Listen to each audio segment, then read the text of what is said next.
In this session of Traffic School, you're going to be learning from my friend Don Crowther. Don, as far as I know, is right now the leading expert on using social media for internet marketing. Don's the creator of the Social Profit Formula, which is the best training program online to teach you how to use the full range of social media to market your products and services. And the thing that I really like about Don is that he's actually a real business guy. Okay, he's worked in the business world in all types of different executive jobs and so forth. And here in your fancy bio, it says that you've generated over $900 million in incremental profits for big and small companies. And I've had Don speak at a few of our events. We've just had a tremendous response. People really love it when he talks because not only is he an expert on marketing and how to use social media, but he's also just someone that's fascinating to listen to and learn from. So thank you very much for being here, Don, and take it away. Well, thank you very much. All right. So what I would like to do today is to talk to you about how to get traffic to your websites using social media. And you need to understand a couple of things as we get going in this. The first one is that most people think that social media is all about the conversation. And so if you go and you look on Twitter or you look on Facebook, they're having these conversations about what they had for dinner last night and how they're not feeling very well and that they broke up with their girlfriend and things like that. Or they think it's about the relationship between them and the people that they are connecting with. And those two are very, very important elements. But it's important that we recognize that as we're trying to drive traffic through social media, if you were to make those two assumptions, you're wrong. Because if you're trying to actually make money using social media, there is something that is much, much more important than the conversation, and there's something that's much, much more important than the relationships. I like to think of it this way. I like to say there are two ways to do social media. One of them makes you money, and the other just gets you friends. But before I tell you about what it's really all about, I'd like us to consider something for just a moment. And that's this key question, which is, why are the search engines so fascinated by social media? What we have seen is that Google and MSN and Yahoo are investing hundreds of millions of dollars in social media right now. In fact, those three companies are basically the income for some sites like Twitter, Facebook, sites you probably never heard of before. And so that's their primary source of income, is that the search engines are coming in and basically buying this data from them. They're buying our tweet stream. They're buying our Facebook stream from them. And the reason that they are doing that is not because it's all about the conversation and not because it's all about the relationship. It's because social media is actually all about content. And so content is the key to success in social media. If you want to do well in social media, one of the key things that you need to do is to learn how to master content. And then you'll master the internet. Now, as I said at the beginning, relationships and the conversation are key elements of it. But the content is what the search engines are interested in buying. The content and the relationships between the content, in other words, the recommendations that come from that content, are what the search engines are interested in buying. And so what we need to be doing is we need to be giving them a consistent stream of content, not unimportant stuff, but real live content that works for the search engines and it works for our particular audiences that we're trying to attract. I'd like to spend just a minute here and talk about a vital exercise that if you will actually sit down and do this exercise will take you between 10 and 30 minutes, or it could take you 2 hours if you really go for it. And I actually suggest the longer and the more detailed you make this exercise, the better off you'll be. But here's the exercise, and this is, by the way, this is right out of Eben's book, okay? So this is the kind of thing that Eben teaches. I'm sure he's got worksheets that talk about this all over the place. So the first thing that I'd like you to do is to identify your target consumer. Who are you really after? Who do you really want to have be attracted? Who do you want as your followers on Twitter? Who do you want as your friends, your likes, your fans, whatever you want to call them on Facebook? Who do you want to have be following you on YouTube? Who do you want to be reading your stuff on the content sharing site? Who do you want to be reading your blog? Who do you want to have coming to your site? Identify that target consumer. Write down as much as you possibly can about them. Write down what their interests are, what their age is, what you think their income is, whether they're male or female, what their side interests are that are separate from your particular area of focus, but they're still something they're totally interested in, because no one's one-dimensional. They're all interested in a number of different things. And so write down all those elements about that target consumer so that you have fleshed it out as much as possible. And then what I like to actually do is I like to find a picture that represents that person for me. And so it may be a picture of your Aunt Sue. It may be a picture that you cut out of Cosmopolitan magazine. It may be a picture of somebody who you know that fits these characteristics perfectly. And then what I like to actually do is to tape a copy of that picture to the edge of my monitor, so that anytime I'm trying to make a decision, I look up and I say, what would, and by the way, I like to also give them a name. And so it might be Billy Bob, if that's descriptive, that kind of name in my mind evokes the person that's my target market, then I've named it, and I will look up and I'll say, what would Billy Bob do? What would Billy Bob want here at this particular point? And then that's what I give them. All right, next, so you've identified your target consumer. So take a piece of paper, take an Excel file, or take a Word file and write everything that you can think about that particular person. The next thing I want you to do is to identify your target consumer's information needs. And so what you're doing here is you're making a list of the kinds of things that they're interested in knowing about. And so some of those things, so obviously most of those things are going to revolve around your area of expertise. But some of them will also involve related areas that go around the edge. So other kinds of topics and interests that they may have. So let me give you an example of this. Let's say your target market is people who are interested in living a fit and healthy life.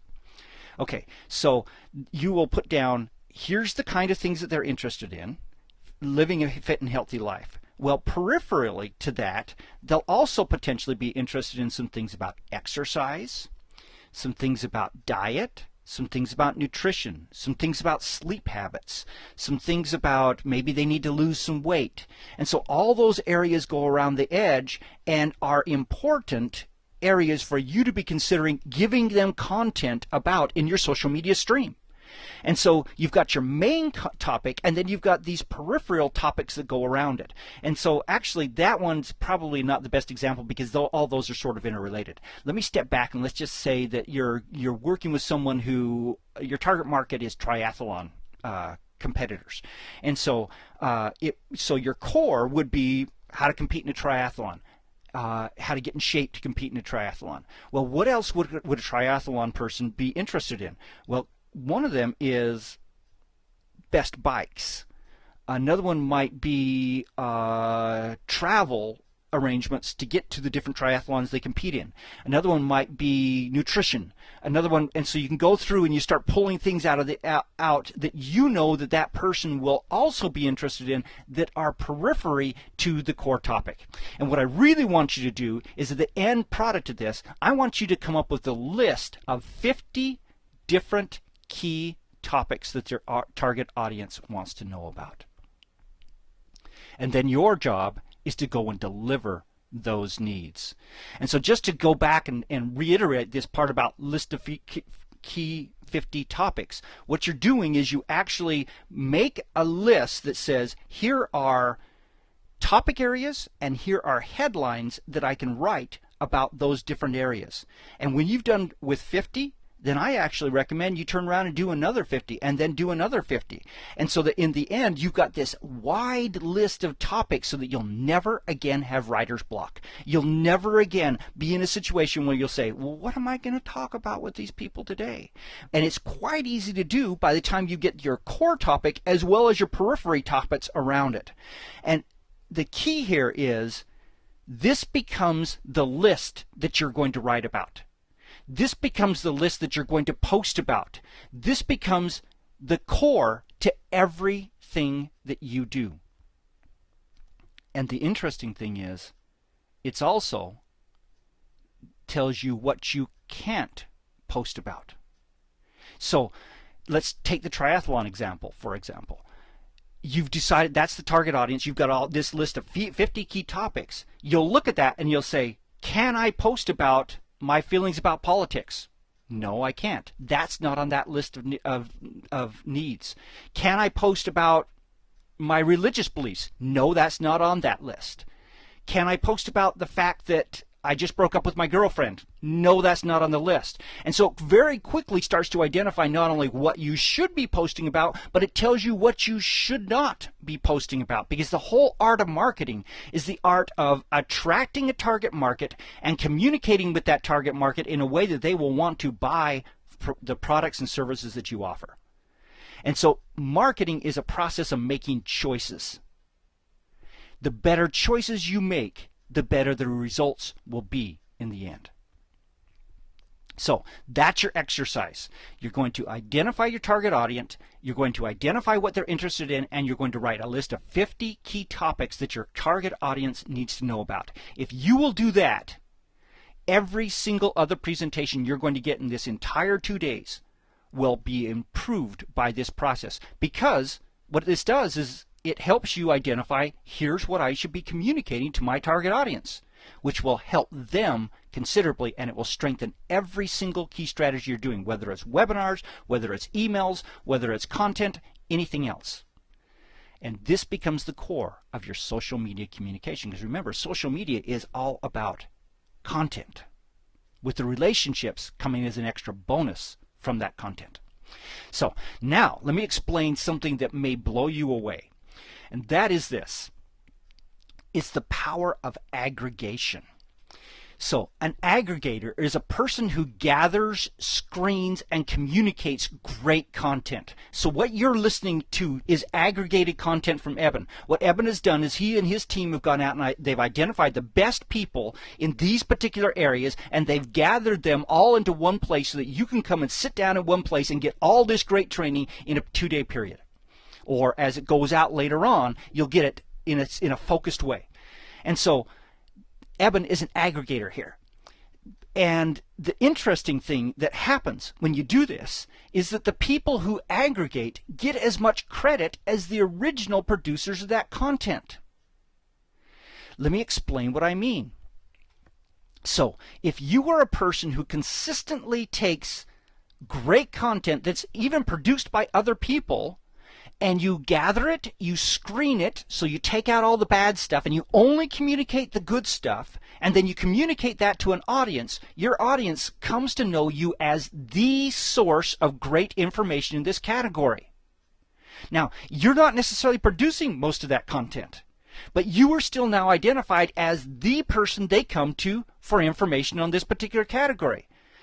And unless you think that this is maybe not true, let me just point out that this aggregation model, you see it all over the place around you. So let me just think about this for just a minute. Who do we know that aggregates well and frequently? So let's take your newspaper, for example. So yes, newspapers aren't doing very well. They're starting to lose a lot of business. But what does a newspaper do? They've got a staff that produces about 5 to 10% of all the articles in that newspaper. The vast majority of the articles in that newspaper come from Associated Press, from Reuters, from different wire services that they gather that information in and just take it and cut and paste it into their newspaper. That's it. They're aggregating. That's what they're doing. But the newspaper still gets the credit for giving you that information. The nightly news on TV does the same thing. They're gathering and aggregating that content for you. When you walk into a bookstore, you are walking into an aggregator. Here is a bookstore which takes information from thousands of publishers and combines it all into one place so that you can get that. And so whether you walk in physically into a Barnes & Noble or whether you go to Amazon, you end up working with an aggregator to get the information that you want. And so think about that as a social media model for a moment. Maybe what you should be doing is aggregating great content. And when you do that, what ends up happening is people begin to credit you with as much credit as the people who you're aggregating that content from. And so let me show you how you can turn this into something where you can do the vast majority of your social media daily communications in 15 minutes or less. So let's start with Twitter. Why do we start with Twitter? Probably because Twitter is the fastest way to start getting profits using social media. It's not the best, but it's the fastest. And so here's what I'm going to suggest that you do. You start by identifying the top 100 to 500 to 1,000 blogs and sites in your target niche, the ones that are consistently creating a steady stream of information. Then you're going to post 10 to 15 tweets per day, each one of them being a headline and a link to one of the pages in those top 100 blogs or sites. And so, in other words, you're not creating the vast majority of the information that you're tweeting about. You are sending them links to other people's content. And of course, your content should be included in those posts. And so if you've got a very active blog and you're doing a lot of things out there, your content should absolutely be included in those posts, but you don't have to produce everything that you communicate about. Most of the things that you communicate about are other people's information, and you are becoming the aggregator of that. This is an incredibly powerful technique that you can do literally in 15 minutes a day. If you use one of the tools that allows you to publish into the future, then you can sit down and in 15 minutes publish a whole day's worth of content and just let it go out there throughout the day. And then you check back a couple of times during the day and see if anyone's having a conversation with you about the content that you send out. And if they are, then you respond to that conversation and hold that conversation. But again, the content is the core, not the conversation. As you do this, what ends up happening is you get a net result of you tend to attract the audience that you want. Why? Because all these blogs and these sites are all based on giving you the information that was on your list of 50 topics that we started this whole exercise with. And so you're giving your target audience the stuff they want to see. And the interesting thing is you're not doing anything other than what your target audience wants to see. And so other people who are outside of your target audience will look at your feed and say, I don't want to follow him. He keeps talking about triathlons. I'm not interested in triathlons. And so they don't follow you. And so that way, in the end, you only have triathlon competitors on your particular following your feed, and those people then are ripe to sell stuff to, and I'll talk more about that in a moment. And so you attract the audience you want, and you don't attract the audience that you don't want. And let me just step back here and just make one point. The posts that you make attract an audience. And so if you are doing a haphazard approach to posting and having a bunch of different posts on a bunch of different subjects, then what you're going to get is you're going to get a very non-targeted audience that is very varied, that most of them don't care about what it is that you're trying to sell them. And so consequently, it becomes much like an email list. Frank Kern's famous for saying, I would rather have 500 people, 500 buyers on an email list than a list of 50,000 people that aren't interested in buying what I want to sell. And the same thing happens right here. You'd rather have just 300 followers who are highly targeted than 30,000 followers, 27,700 of whom aren't interested in the least in what it is that you offer. And so you attract the audience that you want. Secondly, you train them to do what you tell them to. And so what you're telling them to do here is you're telling them, go click on this link. And as you send out a steady stream of information that contains links that tells them to go click on this link, and you don't have to tell them those words. You don't have to say, go click on this link. What you do is recognize that Twitter is the art of writing headlines. You've got 100 to 110 characters. I know you've got 140 characters, but you've got 100 to 110 characters, and just hold it to that. That's the absolute maximum length that you can go to. And then there's some characters for the URL, and then there's some characters to allow them to retweet you. That's the reason why you never want to go over 110 characters in what you actually write. So you've got 100 to 110 characters, and the only thing that you can write in that is a great headline. And so write great headlines. Learn how to write those. And then, as you write them, then people are naturally going to click on that link that follows after that. And so you get the audience you want, you train them to do what you tell them to, and then they come to know and trust you. And after a while, you are known as the expert in your category. And I believe if people do this strategy, as well as one other strategy I teach, within 2 to 3 months, they can be they can be considered one of the 5 top experts in any category in the world. Why? Because you're using aggregation and you're giving people what they want to hear. So, how do you make money from this? Wait a minute, Don, you're telling me I should post all my competitor stuff. When do I make money? Well, where you make money is that once every 100 to 200 posts, post something promotional, post something self-serving. What happens then is that you have then earned the right to be able to sell them something. And what the problem is that most people set up an account, start sending promotional links out. So they set up an account. The first post they write is, hey, here's my site, go buy something. Then they come back a few days later, a few hours later, and they say, have you bought something yet? And then it's, well, you haven't bought anything yet. Here's a coupon to go buy something. And then they say, oh, I'm getting desperate.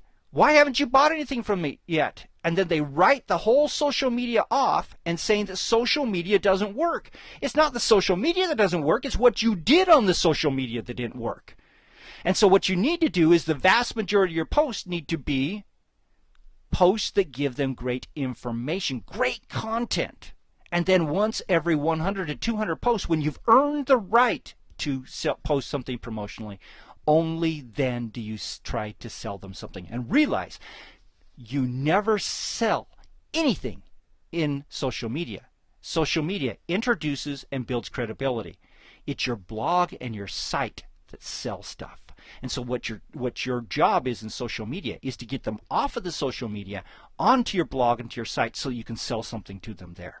And so that's the reason why you build this model where you're consistently giving them great links that they'll go to so that they will consistently learn to click on those links so that when you do something promotional, they'll click to it and they'll come to your site. All right, so there's your Twitter strategy. You're going to go gather a bunch of blogs and sites that give you a consistent stream of information. You're going to post 10 to 15 tweets per day that aggregate that content, and then once every 100 to 200 posts, you post something self-serving. And you continue doing that in that ratio, and then people are more than willing to continue to allow you to give them great information because they know that they're only going to get sold to very occasionally. All right, so there's your Twitter strategy. Now, let's move on to Facebook for a moment. So, Facebook. Facebook, you're going to start by recognizing something, and that is this. Most people make a serious mistake on Facebook, and that is that they think that Facebook is about personal profiles. You need to recognize that Facebook teaches us and has a terms of use that does not allow you to sell anything in your personal profile. That's what pages are for. And so there's 2 types of Facebook participations that you can do in terms of setting up setting up your own page. You can set up groups and those kinds of things, yes. But separately from that, the things that you absolutely control, you can create a profile. Profiles are for people. You get one and only one of them. Pages are for companies, and you can have literally unlimited numbers of pages. Now, I don't know if anyone's ever tested the unlimited. I don't know if anyone's ever gone and tried to set up 1,000,000 pages. Perhaps if they did that, Facebook may come back and say, sorry, you can't do this. But you certainly can do 10, 3, 40, whatever it is that works for you in terms of multiple Facebook pages. So your profile is where you have you and just your personal friends that you actually know in what we in the internet world call the meat world. So the meat world where it's real life humans, not just avatars and words and memberships and those kinds of things. So you bring just your real friends into your profiles, friends and family. Your pages is where you attract your customers and your prospective audience. And so you want to spend all your time focusing on your pages, not your profile. So the strategy that you do is you set up these pages and then you use the same strategy we just talked about, where you take those 100 to 500 different blogs that are consistently giving you information, and you choose 3 to 6 of those posts per day and you post them to your Facebook page. And so that your Facebook audience is consistently getting a set of good, high-quality links from you every day. And there's something else you need to recognize about Facebook, and that is you are never farther than one post away from never being seen again on Facebook. Now, I need you to recognize this, and I need you to understand what I just said. You are never more than one post away from being permanently never seen again on Facebook. Here's the way it works. Let's say you send out a blatant pitch message on your Facebook page or your Facebook profile, either one. Your audience sees that and says, I don't want to see this stuff. And so all they have to do is hover their mouse over that post and a little X pops up in the corner, or a remove pops up in the corner, depending on whether they're working on pages or profiles. But if they click that X in the corner, another message will pop up and it says, do you really want to remove Don Crowther so you won't see any more of his messages? If they say yes, they will never again see any of your messages.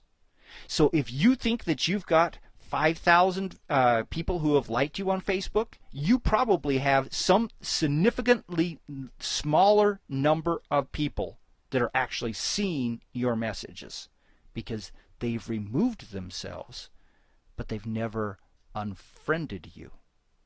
So recognize that process. And so on Facebook, you're not going to do every 100 to 200 posts you've earned the right to send something promotional. What you do is on Facebook, you never actually send out a purely promotional message. What you do is you send them a message that takes them into your site, which then becomes a purely promotional message. So you never take the risk of being blatantly promotional on Facebook, because as I said, you're only one post away from never being seen again. So recognize you got to be more careful on Facebook if you want to succeed. But you can still build huge audiences on Facebook as well as Twitter. And those audiences can be just eating out of your hand and doing everything you tell them to do. Just don't blow it by becoming overly promotional. That's not what people are on Facebook for. Now, I will give you one small exception, and that is Facebook people tend to like coupons. So if you can give them a coupon, you can be a little more blatant with those. But I don't suggest you go out and just create a coupon feed. So for example, there is a bakery in my town who has a Facebook page, and their Facebook page posts are, here's our pastry of the day, here's our coupon of the day, and that's all it is. Now, they do have a few people who are high fans of that particular bakery who are then following that and running in every time to get the pastry of the day. But the vast majority of people in the town have long ago buried them and aren't even paying attention to them anymore because they never get anything but, hey, come buy this stuff from me.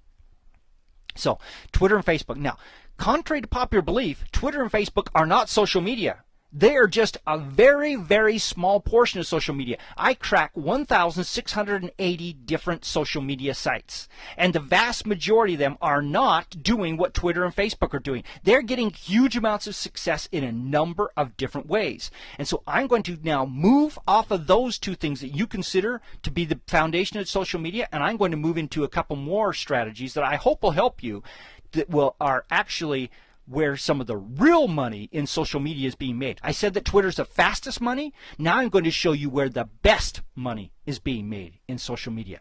And the first place I'm going to talk about is your blog. Yes, you're boring. Let's go back 5 years ago and start talking about blogs again. But trust me, blogs are the core of any successful social media strategy.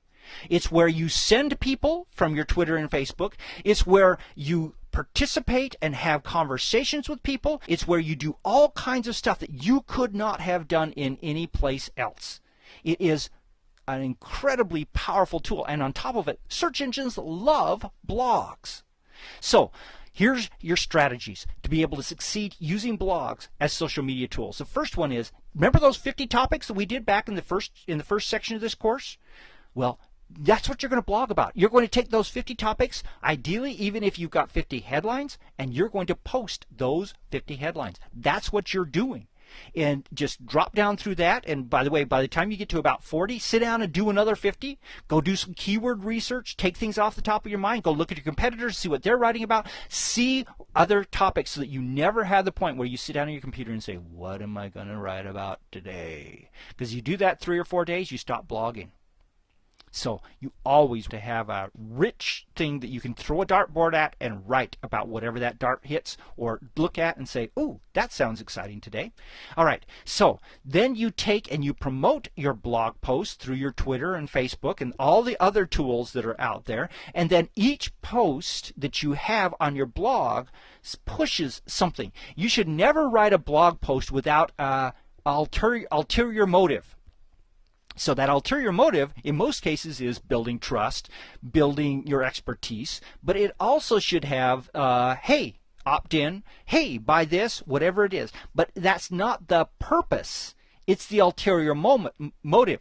So the vast majority, if you got a 1,000-word long blog post, the last 40 words, sell them on whatever it is that you want to sell them on. The vast majority of it before that is pure great content. So here's a couple more blogging techniques. The first one is what I call seminal blog posts. So these are the blog posts. They tend to be longer. They tend to be carefully reasoned. They tend to get great comments. So these are the posts where you sit back and you say, you know what? Something needs to be said in our category. And I am going to teach people how to do that. So I just did one of these just yesterday, as a matter of fact. I did a thing that I mailed out to my list about pictures in blog posts. And I pointed out to them that you can't just go to Google Images anytime you need a picture and slap it up on your page. If you do, you're likely to get lawsuits, bills from Getty Images for $2,500, which you have to pay, by the way, or they sue you, or whatever. You can't, just because a picture is out there doesn't mean that it's legal for you to use. And so what you need to do is you need to have other ways of getting to that information. And so on my DonCrowther.com blog, I put up an article about how to get free images, free pictures for your blog, and sent it out to my list. Did an interesting little test last night of headlines and ways of making the offer, and that's another result I'll give you at some point in the future. But it's really, really interesting that that was a seminal blog post. It was long. It was probably, I don't know, 1,500 words, plus I put a video in there that showed people how to do that. That's a seminal blog post. Other examples of seminal blog posts. Here's the 100 best tips in this particular marketplace. 100 best ways to blank. That tends to be a seminal blog post. Here are the 50 best bloggers in this particular marketplace. That's a seminal blog post. Here are the impacts of X on our industry. So a new law that's just passed. Here's the impacts of that on our industry. That can be one. Or the recession on it. Or increase in gas prices. What's the impact on that? And so all these things, and in many cases, a seminal blog post is you expressing a reasoned opinion about what's going on. Why do you do these? Because lots of people link to them. Lots of people, these are the kinds of blog posts that are still going to be getting traffic 3 years from now, assuming it's an evergreen kind of topic. And so go ahead and don't be afraid to do those. All right, some other blogging techniques. Controversy. What I mean when I say controversy is where you're calling it like it is. You're going against the grain and you're saying what everyone else is really thinking. One of my most successful blog posts that I ever wrote was one, there had just been a new ad come out from Hardee's, and I can't remember what Hardee's is called in other parts of the United States. It's two chains, and it had Paris Hilton washing a Bentley, and it's soft porn, and the television stations won't let them run it before 7 o'clock in the evening, and she's squeezing this sponge with soapy water pouring down her bikini and all that kind of stuff. And that was a regular commercial that ran on national TV. The problem was Hardee's did it, and they paid her a ton of money to do it. Hardee's did it because they were trying to shift their audience from moms with kids to hungry teenagers. The problem was it didn't work. And I pulled Hardee's data, and I showed that their sales actually went down as a result of running this ad. And I said the marketer, the ad agency, and the president of this company should be fired for taking this risk because they made a bad decision that's bad for stockholders. They should be fired. And I went through and I called it like it was. I showed the facts. And I showed and yes, there was all kinds of talk. Because, hey, the ad agencies would love to be able to run soft porn on TV consistently because that wins them awards. It gets a lot of attention. It gets a lot of people talking about it, but it doesn't sell stuff. And so consequently, I said what everyone else was thinking, and I got a ton of links. I got a ton of traffic to that particular blog post, and it was a really good example of calling it like it is, pointing out something that is different than what the rest of the world is saying, but saying it in a well-reasoned way, going against the grain. All right, so that's blogging. Go and work on your blog. If you have 100 articles and you're saying, where should I post those? Well, I would suggest you post at least 30 of them to your blog. And then you can go to other article sites out there. And article sites are a huge piece of the content sharing strategy. But the core is you got to build your blog.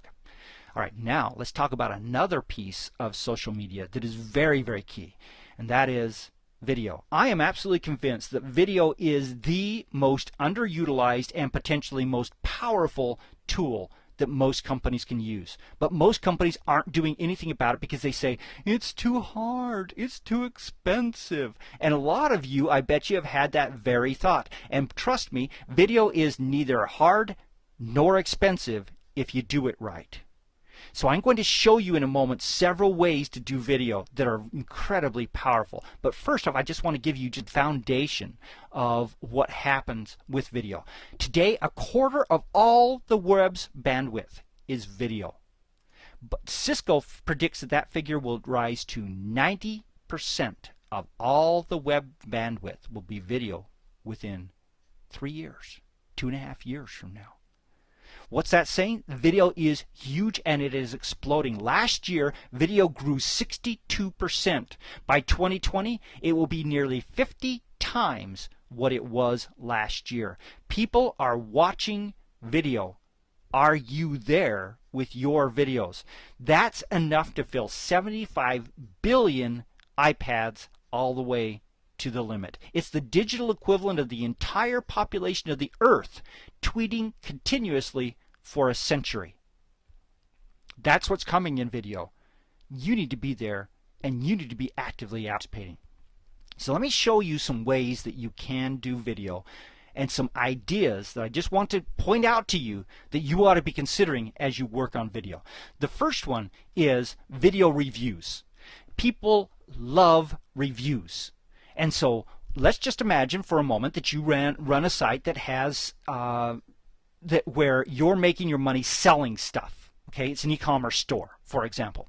Or let's just imagine a second model, which is you make your money with selling ad clicks to people who come to a site. Both of those strategies are excellent for video reviews. And so you ought to be up with reviewing the latest, greatest, plus all the other things that aren't late and great in your particular category. And do a video review where you talk about that particular item, in this case the iPhone, and you talk about the strengths, the weaknesses, the things that you've seen that are valuable. And it's best if in the end you can give I give this one a thumbs up, thumbs down, I give this an ABCD rate, I give this a score of 68 on a score of 1 to 100, whatever it is.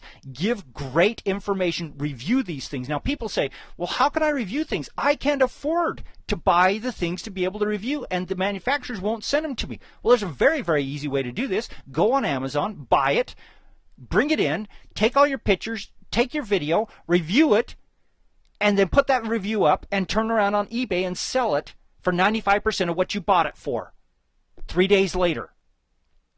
It's a great way to build this consistent set of reviews without ever actually having to fork out a lot of money, because you don't necessarily have to keep everything you review. Go ahead and sell it. All right, next is top X lists using video. So the top 5 best gifts for teens for the holidays. The 5 best honeymoon locations. The 6 best phones for you to buy. I can go on and on. So take your category and find out, the 43 best blogs in this marketplace. Now, you probably wouldn't do that on a video. You probably would be the top 5, and then the next 5, and then the next 5. So break them up into shorter videos. You don't want to have 2-hour-long videos in most cases. But you can build huge amounts of equity, huge amounts of links, huge amounts of viewers, and huge amounts of fans by doing top X lists. And they're some of the easiest things out there to do. Next is a video blog, where you just jump in every day and you blog something on video. A good friend of mine had, for a number of years, had a couch. So he had a real company with real employees. He had a couch with a camera mounted permanently on that couch. Every day at 3 p.m., that camera would turn on and run for, I don't know what it was, 2 minutes, let's just say. And it would run, and it would automatically post, and then it would turn off, and he had done some programming, he was a bit of a programmer, and it would turn off and immediately post that to their blog. And so every day at 3 o'clock, it was a job of somebody in the company to go sit on that couch and say something interesting. Now, you don't have to get quite that, though that is a good idea. You don't have to get quite that rigorous of this process, but if you were to send out something every day that talked, or maybe twice a week, maybe 3 times a week, whatever it is, send out some regular videos that give people information, that can be an incredibly powerful way to build a long-term audience for your blog, and get great advertiser traffic, by the way, too, which is a great source of incremental revenue. All right, next is a daily video. And what I mean when I say that, I separate that from a video blog. And when I say that a daily video, what I really mean here is where you're doing a set of videos. You don't have to film them every day. You can sit down and film on one day the next 21 days worth of video, and just walk into a studio. And I'm sure Eben has had this kind of thing before, where his staff has put together, here's these scripts. He walks into the studio, he reads this one, then they end that one. He reads the next one, they end that one. Then he reads the next one, they end that one. And now we've got this bank of videos that you can then send out. That can be an incredibly powerful way, again, to build your audience. Now, let's talk about how you do that. The first one is screencast video. You are watching a screencast video right now. You just saw that thing move in from the upper right-hand corner. You can do this very, very easily, very inexpensively. And by the way, it's great because you don't have to worry about editing. You don't have to worry about lighting. All you have to do is buy a program program like Camtasia, which is available from TechSmith.com. They have a version for PC. They have a version for Mac. The Mac version is $99. The PC version, I believe, is $199 or $299. I can't remember, but it's more expensive. And then on the Mac, there's another one called ScreenFlow. There is a free one called Jing, but Jing's got a lot. If you're going to do this seriously, you're going to want to buy one of these programs. There are a number of other programs out there that do this. Microsoft Expression Engine does this, but you basically are recording what happens on the screen. And so the easiest way to do this is to do exactly what you're seeing here. I have created a PowerPoint video. I've created a PowerPoint, and all I'm doing is talking while I'm clicking through that video. And by the way, Microsoft 2010, the Microsoft Office 2010, the PowerPoint actually now has the ability to do all this recording. So you don't even have to buy that. And actually, I believe the Keynote does that too. And so you don't have to buy this extra software. All you have to do is turn it on and record and talk to it. That way, if you've got a face made for radio, no one ever has to see your face. Now, it's not the ideal, but it certainly works, and it certainly works well. Here's some other video strategies. Buy.com has some great ways of doing this through guest videos, where you invite people to come in who are experts on a particular topic, and you interview them about that particular topic. So, for example, this person over here on the right, I one day was eating lunch at a big internet convention, and the table was half full or so, and we were all talking, and then she came and sat down on the table, and I look at her and I go, I know you from someplace. And I where did you grow up? Where did you go to college? And I kept going, no. And then all of a sudden I realized she's the Buy.com girl. And please don't take that wrong. When I say girl, woman, she's the person on Buy.com that does all these videos, all these interviews with people. And I knew her, and to me, she was as much of a celebrity, and she was trustworthy because I'd seen her several dozen times doing these interviews. And the interesting thing is, all she does is ask great questions. It's the person who's sitting beside her. It's this person right here who's probably selling a hard drive or whatever, and she's probably from the company. She's the one who's got all the expertise, but this person is the one that I trust. Why? Because she's aggregating. She's bringing in these great people to give lots of great information. And so one of the things that you should consider doing is go to conventions and find experts and sit down with them and film them, or have them come to your office, or you go to their office, or you do it over the phone, whatever it is. Get guest videos where you're getting real live experts to film things with you that you can then put up. Another technique, and this is sort of everything prior to this, is freeline video. Now, Eben's taught us that a lot, is give info away. Give your best stuff away so that then people will say, wow, if this is what I can get for free, what else, what's this guy going to give me when I buy something from him? All right, so consider taking your video and putting it up for free all over the place. And by the way, I'm going to show you in a moment a place where there are 3 incredible freeline videos that I'd like to invite you to go and look at. All right, video technique. You need to recognize the first 10 seconds of the video is key. One of the key mistakes, I was watching a video the other day, and this guy spent 45 seconds with this music and pictures of him and things flipping around in the background and more pictures of him, and I'm going, why is this guy so stuck on himself? He spent 45 seconds showing me pictures of himself, and then he ended with another 30 seconds of showing me more pictures about himself. And if I wasn't watching that to examine his video technique, I would have kicked off long before. But I didn't. I wanted to see what he was doing, and came to realize what an incredibly bad job he was doing in this concept. And the first 10 seconds is the key. That's when you will lose. 80% of the people who you are going to lose in watching any video are going to be gone in the first 8 to 10 seconds. And so start by saying something really interesting, or showing them something really interesting, or promising them that you're going to show them something interesting in the body of it. And so you may want to come on and say, hi, this is Don Crowther. In the next 2 minutes, I'm going to teach you about this, this, and this. And then start teaching them. As you've done that, what you've just done is you just tell them, hey, these are the reasons you want to stay, because you're going to learn this in the next 2 minutes. number one, it tells them this is going to be over in 2 minutes, so they know they can count on that. And the second thing is, now they know what they should be looking for, and they'll start watching for it. So it's incredibly powerful. So you start by enthusiastically telling them what you're going to give them in this video.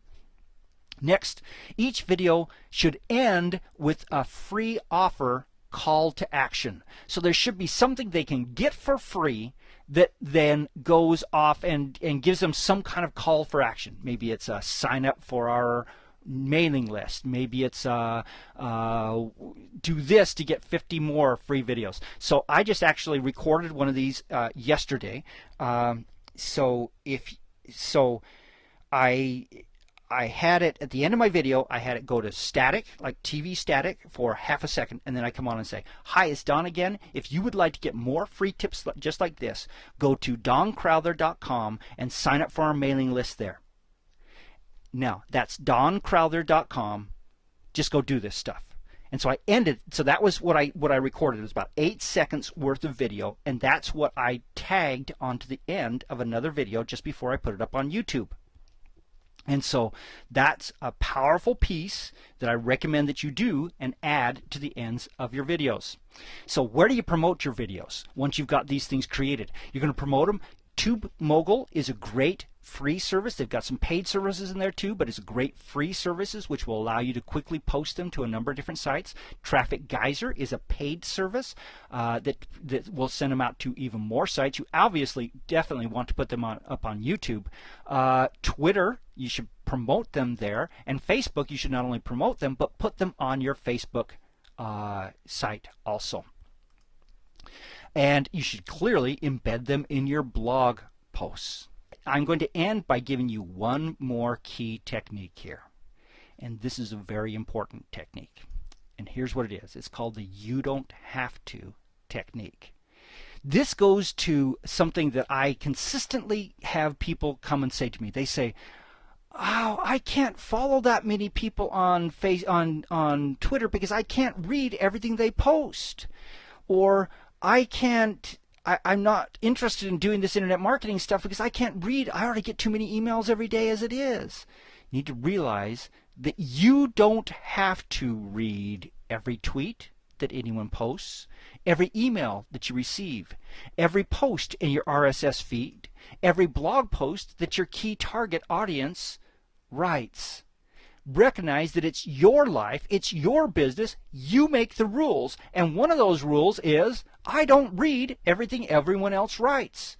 One of the key things that I find when I go out there and I look at the people who are who have audiences of 10,000 or more on Twitter is that almost none of them ever reads anything that their audience posts. They are posting their own concepts out. Every once in a while they'll retweet something, but most of them have some kind of list of people that they're following, and you'll see that all their retweets come from the same people. Why? Because they have a list, and that's the only thing they're reading. Everyone else they are ignoring. So as soon as you do that, as soon as you realize that you don't have to do this guilt thing, where you don't have to feel like you have to respond to somebody just because they retweeted you. You don't have to do something just because somebody does something that affects you in some way. You make your choices. Now, sometimes those choices have bad consequences. You need to understand that. But you make your choices, and in the end, it will help you considerably. I'm going to give one special offer. So if you will go to, I told you a moment ago about some Freeline content. So if you go to www.socialprofitformula.com and opt in there, there are 3 free traffic building social strategy videos that are really good. One of them is a video strategy that goes way beyond what we talked about here. One of them explains this concept of what the you can either make money or you can have lots of friends on social media. There's a huge difference between the two of them. And then the third one goes through the whole landscape of social media and shows you all the different places in there and shows you a bunch of different techniques that you can use to succeed in many of those different areas. So most of those, well, I didn't even have time to discuss in this particular webinar. But that video is very, very powerful. It's called The Social Media Landscape, and it's a must-watch for everyone here. So socialprofitformula.com, opt in there and you'll be able to do that. And Evan, I am ready to take some questions. Awesome. Thank you very much, Don. You can hear me okay? I can hear you. Okay, fantastic. I had myself on mute there. That's great. I took a ton of notes, Don, which, I don't know. I guess that's my ultimate compliment when you can't see me, huh? Yeah, cool. Hey, it's better than you sleeping, you know. So, okay, great. A question from Shirley. What if you were in multiple niches? So, for example, direct sales coach, a small business hiring and team building coach, online marketing for offline business, and affiliate marketing of products. So 4 niches. How do you manage your social media communication strategy? Would you create different profiles on Twitter and tweet per different audience and niche? Thank you. Okay, Shirley, thank you. That is a great question. Here's the key. Recognize when I started off and I talked about identifying your audience and then building a steady stream of content targeted at that audience, that's exactly what you do. You have a Twitter account that you only talk about your sales coach things. And then you have a separate Twitter account where you talk about your small business coach things. You have a separate account that's for your internet marketing. So because you want each one of those audiences to be targeted, and if you're talking about sales coaching with the internet marketing people, they're going, why does this person keep saying these things about sales coaching? I'm not interested in that. They end up unfollowing you, even though the next tweet that you would be sending out would be an incredibly powerful one for them. So you separate your audiences. Now, Twitter says it is against their TOS for you to have multiple accounts if you use them purely for the purpose of gaming the system and getting more followers. It is totally acceptable for them for you to have multiple Twitter accounts for multiple different audiences. That is acceptable. It is encouraged, as a matter of fact. Now, I will bring up one thing. Every time you set one of these up, you're going to have to do some work to continue to populate it and continue to give information. So if you have something where you think you might be able to group people together, I'd suggest you group of people together. But if you have different audiences, you will want to have different social media presences for each one of those audiences. Excellent. Question from Rick. Should blog posts be dated? And what about the idea of evergreen content or creating separate pages on your blog? I suggest that most blog posts be undated. And most blog posts, you try to work as hard as you can to make them evergreen. Why? Because, okay, for example, I wrote a post about viewing the Olympics on social media, and another one about Olympic apps, iPhone apps for the Olympics. And that was great for 2 weeks. And now they're totally useless. And so if I could have taken that exact same time and done something about something that was more evergreen, now I don't regret that I spent that time, that's fine. But the more evergreen content that you can do, the better off you can do. So actually, let me tell you dirty little secret here. Actually, dirty is the wrong word. I sent out a mailing to my email list yesterday about a blog post that I wrote back in May.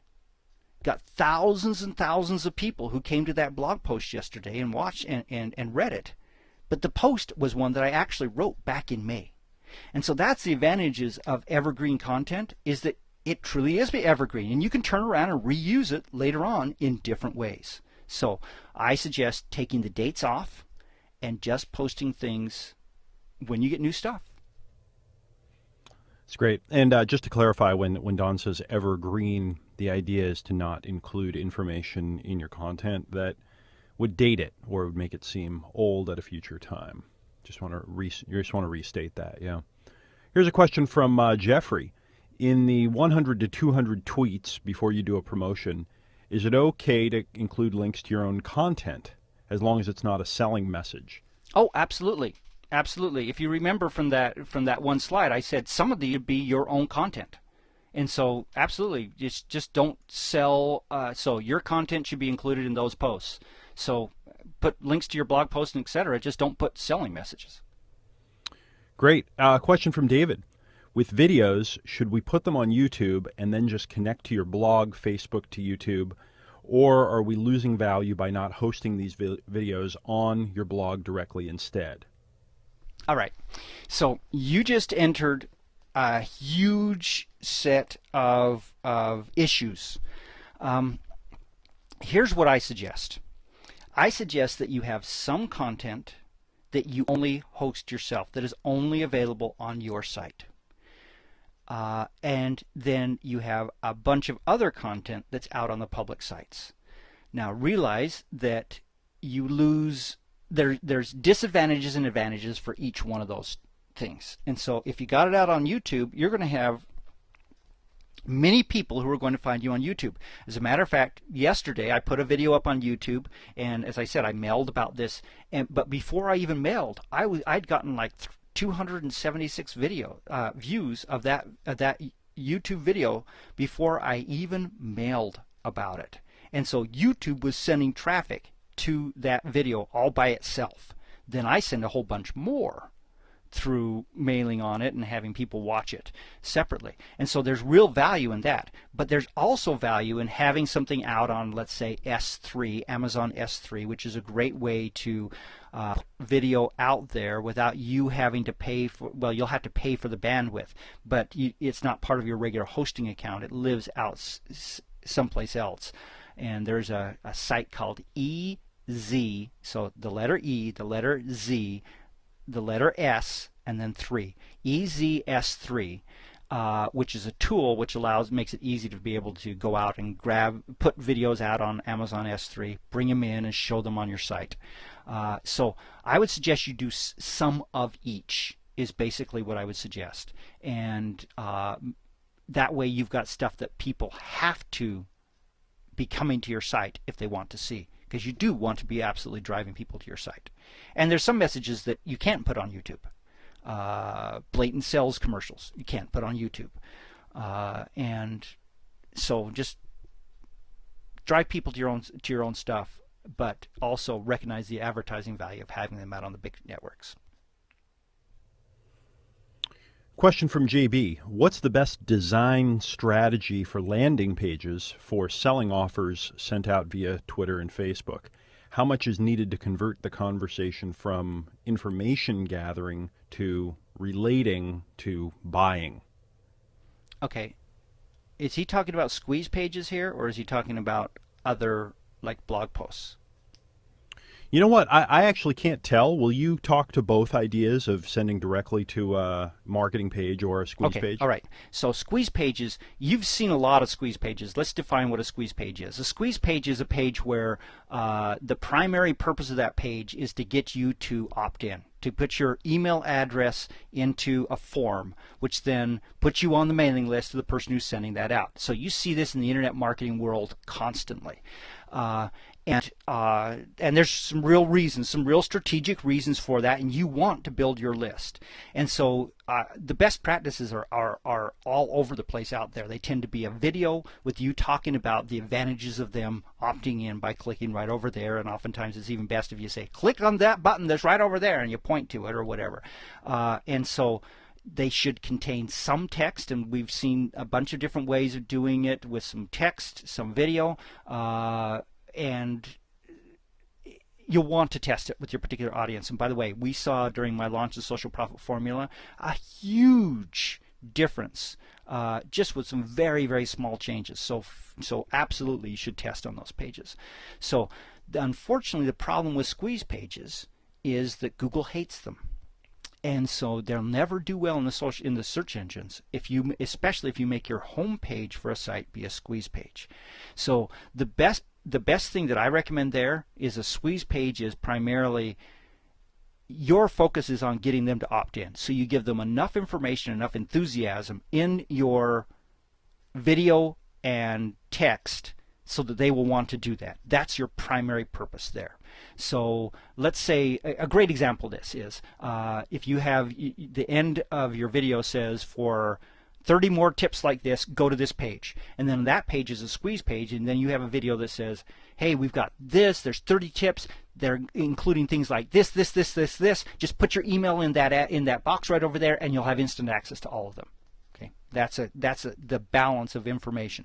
Now, in a blog post or a web page, in most cases, what you're trying to do is you're doing about 90 to 95% information followed by a sales message at the end. And so that's where your ratio goes. It's about 90-10, sometimes 70-30. But what I find is anytime people drop into sales mode, people go away. And we all see it. We who do webinars that are sales webinars, you might have 374 people on the line, and then the minute you start doing a sales pitch, it drops to 300. Because the people know the information's over, now it's time for the sales pitch, and so they go away. So recognize that as you write these things, that people are going to start abandoning you. So take them as far down the content, give them the information you want them to know, so you build the trust, then they're more likely to respond to your sales message. So a question from Dave. Hi, Don. What's the best way of monetizing content in your experience? Putting it on a blog with AdSense, Hub Pages, or Squidoo?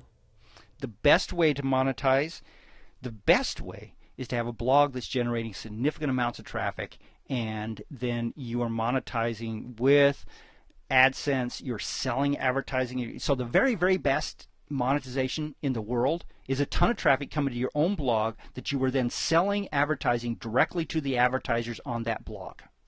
That's the most profitable way in the end of doing it. But there are several prerequisites to be able to pull that off.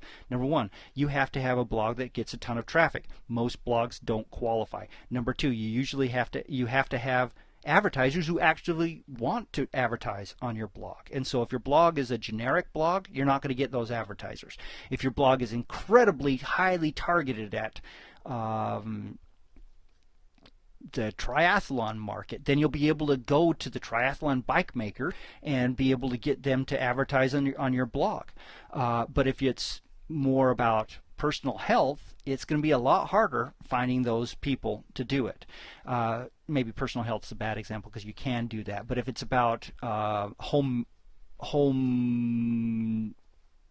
having a better home, you're going to have trouble finding specific advertisers to come in. And then the third thing is you need to have some kind of ad sales process, and ideally an ad sales force, which is oftentimes one guy whose job it is to call all these manufacturers and say, hey, here's our ads and those kinds of things. That's the best. Now, stepping back, if you don't have those, if you don't have the blog with tons and tons, like hundreds of thousands of visitors per month to be able to make any serious money, then AdSense is really good on your blog. Putting up affiliate offers is really good on your blog. Putting concept things on Hub Pages, it can be incredibly powerful. Hub Pages pays you 60% of all the revenues that get made for in ads comes to you. And oftentimes, especially if you have a blog that's getting somewhat low traffic, you can make more money putting that same article on Hub Pages than you can on your own blog. Squidoo, it's not quite as good in terms of ad payouts because Squidoo has certain things they can assign to your specific blog, but like for example the AdSense and those kinds of things, they can't tell which page got actually that click, and so then they take it and break up those revenues across everyone based upon a formula that primarily has to do with popularity of your particular site. Lenses on Squidoo. And so I put them in that order. Your blog first, Hub Pages second, unless you've got a low traffic blog, and then then Hub Pages may take the place of your blog in terms of making money. Question from Elaine. Hello, Don. I'm still not clear on the distinction or difference between video blogs and daily videos. Can you elaborate? Okay, a video blog, and that's a great question. It's a little hard to explain the difference, and very frankly, it's sort of in the eye of the beholder. A video blog tends to be a little bit more of, here's my impression, it becomes more of an editorial statement. Daily videos can be just videos, so here's step one here's knitting, how to choose your yarn. Step 2, the next day, how to choose your needles. Step 3, how to cast on. And you go through that process. And so that could be a series of daily videos where you're doing a 2 to 5 minute video each day explaining a process of going through knitting a sweater, for example. A daily blog oftentimes tends to be more opinion based. Those aren't usually as successful because not everyone cares about your opinion. And so unless you've got something where you've generated a following. So for example, there's a guy named Chris Perillo in the internet space he's very opinionated about a lot of things, and he has an amazing personality that a lot of people like and a lot of people hate. And so consequently, he's generated a very large audience who dearly loves him, and he's generated another audience that doesn't like him much. And so recognize that personalities are polarizing. And so I would focus more on daily video if I were you in today's particular market. From Alex, any tool you recommend for posting an article to multiple sites? Don't do it. That's my statement. That's creating duplicate content. You don't want to create duplicate content. It's not a very good idea. And so I do not recommend posting a single article to multiple sites ever. So I won't recommend a tool. Great. So a question from Michael. Can you talk about how your personal blog relates to your landing pages or behind the opt-in blog? So related is different domains and cross-linking between them. It's really tough to run a successful behind an opt-in blog. The vast majority of your blog should be outside. If you really want a behind an opt-in blog, set up a membership site and do it there and get some people to pay you. But what I would do is I would keep things outside and primarily do things in a public blogging kind of situation, and then drive some people into a membership site where they're paying you to be able to get that incremental information. It's really long term. There's not very many success stories of behind opt-in blogs being highly successful over time. Just look at the war that's being constantly played out in the media spaces with newspapers trying to have pay-per-view articles. Those are behind opt-in blogs, and it just doesn't work very well. But to specifically answer your question, I would send most of my links to my public blog, have a few links that go internal, but realize the search engines can't even see them because they're behind an opt-in. So that link does no good whatsoever for you. So you may want to link onto your squeeze page that creates the opt-in, but I won't link to the articles behind it because the search engines aren't even able to get to that unless you allow them to do so. And as soon as they do that, they index the information. It doesn't do any good anyway. So I guess overall I'd step back and say, are you sure you've got a good strategy here in the first place? All right, that's my answer. And I'll stick to it. Okay. So from Eddie, how long in advance do you have to start to use social media to launch a movie? Would you recommend to do it oneself or to hire an expert? If you're launching a movie and the future of that movie, because remember, you've only got one day in moviedom to succeed, I would definitely start 4 to 6 months in advance, and I would not do it myself. There are people out there who are experts in that, and movies are hundreds of millions of dollars in potential, and so don't rely upon yourself to do that. Another question here. What are the keys of making social media viral? Write great content. That's the number one key. The number two one is to have friends that have large followings that are interested in what you're posting about, so that they will post it to their audiences. That's the core. When you look at viral and actually study viral, you'll see that the vast majority of viral came from having a certain very, very small, very connected group who pride themselves on putting things out and making things go viral. They're the group that creates the viral. So there's some great things that have come out that have never gone viral because those guys didn't get excited about it. And so you've got to find that group of people. How do you find that?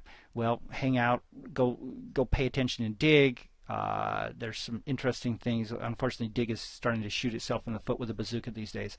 But go find the leaders in your category and get them on your site. If you've got them and they're willing to post about it, they're willing to email about it, then that's the secret to go viral. But you have to create great content in the beginning. Here's a question from Danielle. I have a Facebook page for my company as well as my personal profile.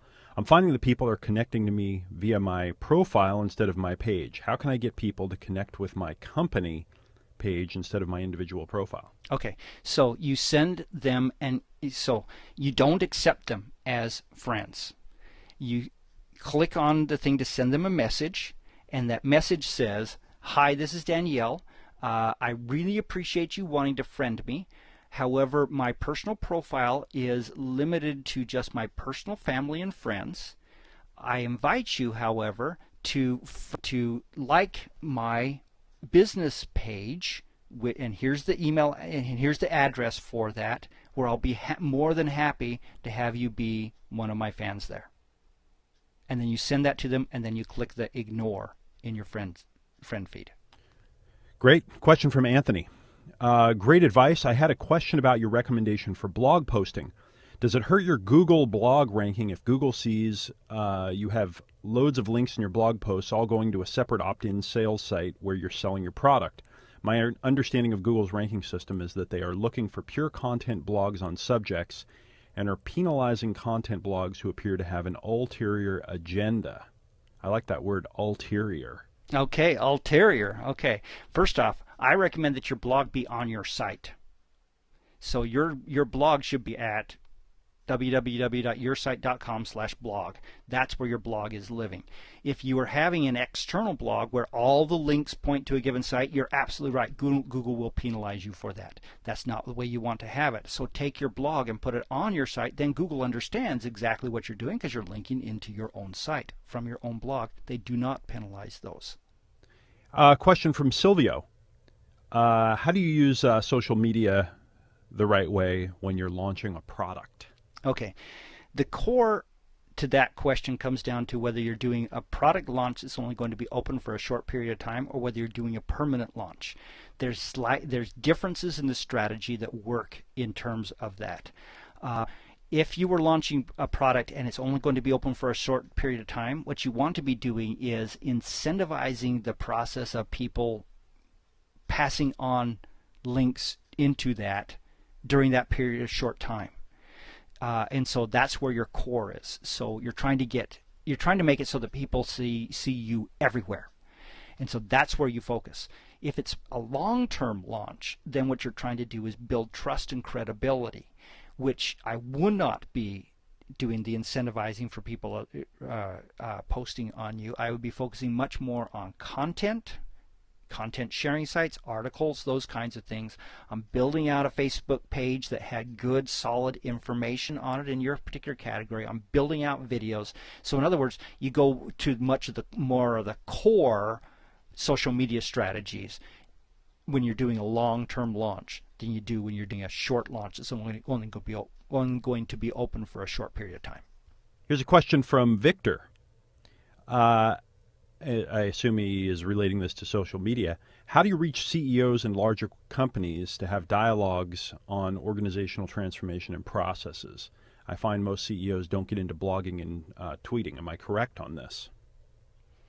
Okay, most CEOs are not actively tweeting. Most CEOs are just barely getting the fact that there is this thing called social media, but most CEOs use Google constantly. So the biggest strategy to get to CEOs using social media is a content strategy. I would be having blogging. I would be putting articles up on other content sharing sites. I would be building out content wherever I could. I would be doing some video. Because all those things are going to get in the search engines and will show up well in the search engines and do very well for you. It's great. Here's a question from Alfonso. Do you recommend a list of past posts on my blog? I want to be able to recycle my best content, and I'm thinking to hide other content so I can increase my opt-in rate for blog updates.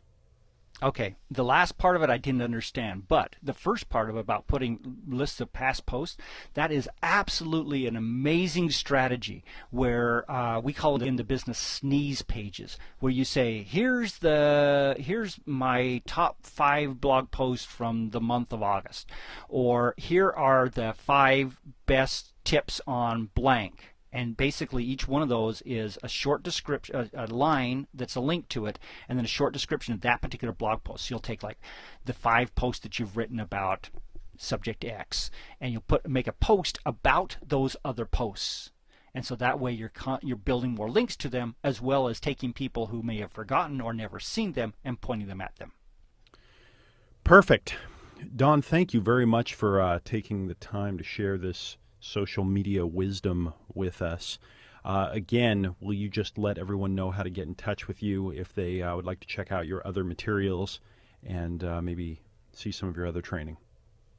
Okay, so the first thing I would recommend is that you jump over to socialprofitformula.com and opt in there. There's 3 great videos that are there. And then you can follow me on twitter.com/Don_Crowther. Facebook.com, I'm Don Crowther Social, and DonCrowther.com is my blog. So socialprofitformula.com, and then those 3. Thank you, Evan, and have a great day. Thank you very much. Thanks again, Don. I appreciate you doing this training for us.